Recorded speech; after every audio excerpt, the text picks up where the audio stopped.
নারুটোর মধ্যে আমরা শুরুতে 1 থেকে 9টা টেল বিস্টের ব্যাপারে জানতে পারি। তারা অনেক স্ট্রং, আর আমাদের মোস্ট পাওয়ারফুল শিনোবি নারুটো সব থেকে স্ট্রংগেস্ট 9 টেলসের জিনচুরিকি ছিল। তার পাওয়ার দেখে আমরা শক হয়ে যাই আর বলি নারুটো চুটকি বাজিয়ে ওয়ার শেষ করে দেবে।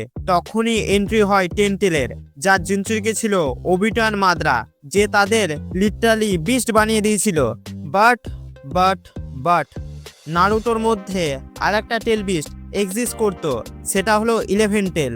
আমি 100% শিওর তুমি সেটা খেয়াল করনি, যাকে দেখে আমাদের 7th হোকাগে নারুটোর ফেটে চচ্চড়ি হয়ে গেছিল।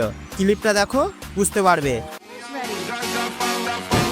Just leave me alone, all right?